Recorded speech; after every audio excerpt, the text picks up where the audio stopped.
I was born and raised as a Muslim in Cairo, Egypt, but I grew up as a child in the 50s in the Gaza Strip. And the reason I was in Gaza was because Gaza at that time was part of Egypt.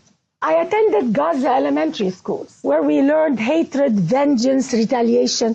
Peace was never an option. The concept of peace was something foreign. Actually, the word peace was never even mentioned in the services of any mosque. We recited poetry every day in the school, wishing upon ourselves to die as martyrs. You know, I used to see girls reciting this poetry while they're crying. They would wish upon themselves to die as a martyr. See, our value system was about victimhood, thinking of ourselves as victims, or to be a martyr, to go kill everybody and die as a martyr, either a victim or a martyr. There is nothing in between. Women don't go to mosques, but we used to hear the service of the mosque either on radio or on TV. And I remember every Friday prayer, the sheikh would be at the end of the sermon, he would curse, may God destroy the Jews and the infidel and even the Christians and non-Muslims. And he would call non-Muslims the enemies of Allah. If you grow up with cursing as a form of prayer, it can feel and sound normal. Hatred can be normal because who am I to judge? I never noticed that this is not holy. So this is how I grew up. 22 Arab countries did everything they could to make life impossible for Israel to exist. The Arab League forbade absorbing the so-called Arab Palestinians, rejected to give them citizenship in any Arab country. So you could see a Palestinian born in Cairo, for instance, and never get the citizenship and die in Cairo. They are born and die in Syria, a Palestinian, and they never get a citizenship. Why? Because the Arab League wanted the Palestinian problem never to be solved. This is not their agenda. The agenda is to keep them refugees from birth to death. The culture was so for sacrificing. They encouraged women to stand up in front of the cameras and say, I gave my son to the jihad and I want my other children to die in the jihad. Women who are for life, for peace, were looked down upon. Women who would be radical, if not more radical than men, who will promote jihad for their children, were lifted up as honorable women to be respected in society. So for a woman to be respected in Islamic society, you have to be as radical, if not more radical, than men. And that is why a lot of women are silent. They are proud to give their children to jihad. It's the only way to go to heaven is to go and kill the infidel and die in the process. The Arabs of Israel were pushed constantly. They are rejected from being absorbed and constantly pushed against the borders with Israel in order to keep the problem alive. The Arab world doesn't have a shortage of land. If you look at the Arab world from the Atlantic Ocean, Morocco, all the way to Persia, from Turkey all the way to Sudan. At that time, when I was a child, the Sinai was practically empty desert. Nobody lived in the Sinai. Like today, there is Sharm el-Sheikh, all the nice beaches. This was a military zone. And there is absolutely no need, no pressing need for Arabs to be so dwelled on wanting to throw the Jews in the sea. This international conflict called the Arab-Israeli conflict really is a fabrication.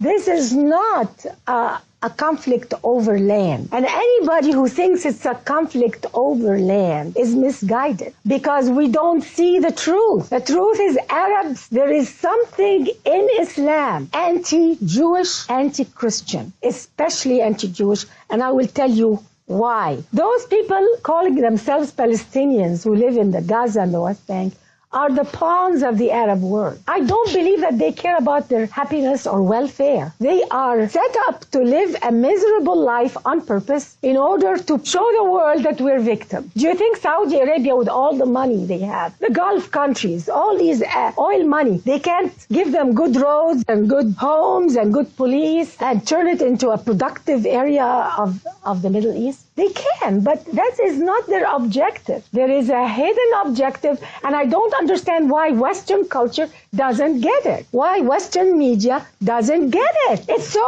obvious. So the unemployed people in Gaza and the West Bank, all this high unemployment, where do they go to work? Do they stand on the border of Egypt to get a job? Do they stand on the border of Syria or Jordan? No. They line up on the borders of Israel, the very people they are supposed to kill. It's a very unnatural way of living, and nobody sees it. But they go and blame Israel. They compare the living standard of the West Bank and Gaza with Israel, a democracy, the only democracy in the Middle East. Why don't they compare the living conditions of Gaza and the West Bank with Egypt, with Syria, with Jordan? And if they do, they will find that the standard of living is even higher than many areas of the Arab world. But Western media are too lazy to compare apples with apples. They want to compare apples and oranges. I don't know, how can I call Western media ignorant?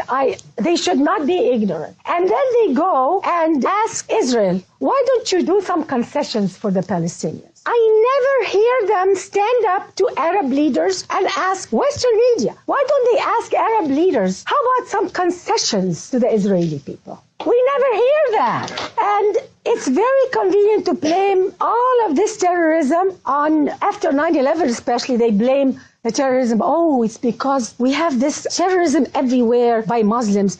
It's all because of the occupation. If it wasn't for the occupation of Gaza, if it's not for the occupation of the West Bank, we wouldn't have a problem. The problem all is because of Israel. That's what they want to give the impression. And this is a big lie, because I lived in Gaza as a child, and I witnessed the terrorism against Israel before the occupation of Gaza and before the occupation of the West Bank. And our media here doesn't even know that. There was terrorism against Israel before the occupation. So people who are Arabs who claim that they are doing terrorism now because they want freedom, democracy. No, there is no freedom and democracy in any Arab country, let alone the West Bank or Gaza. So we have to really call a spade now. This is too serious to just take all these lies and look the other way, because it's very, very hard to know the truth if you rely on Arab media,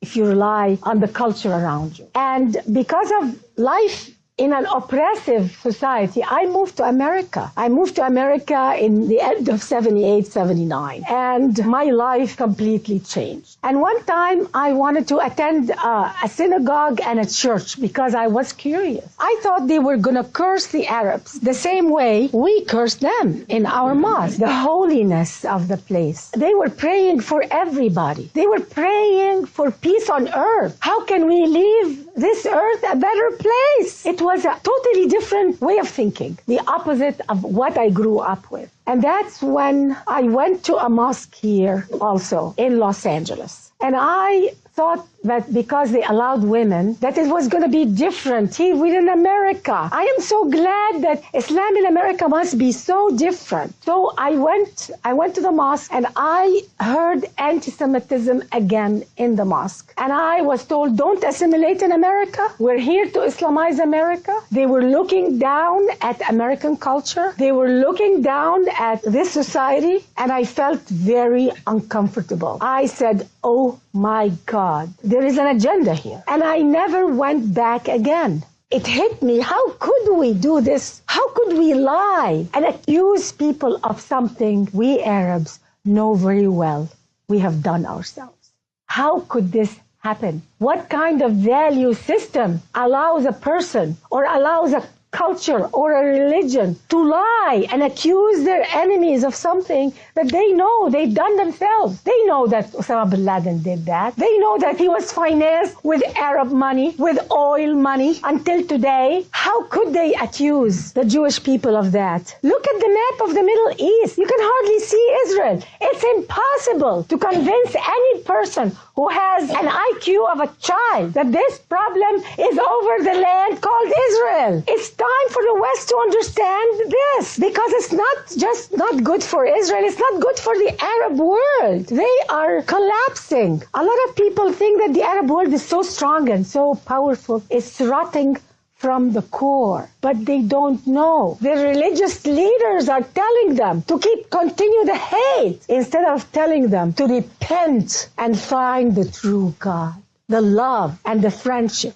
In the eyes of many Muslims, in the eyes of Islam itself, Jews and non-Muslims, they call them the kafir, the infidels. They don't deserve the truth, they don't deserve justice, and they don't deserve mercy. How can this happen? And we accept it, and we don't say no. The Arab world will never have freedom and democracy when the hatred is number one, when the jihad is number one, when killing your enemy is number one, when you're fixated on lies and slander.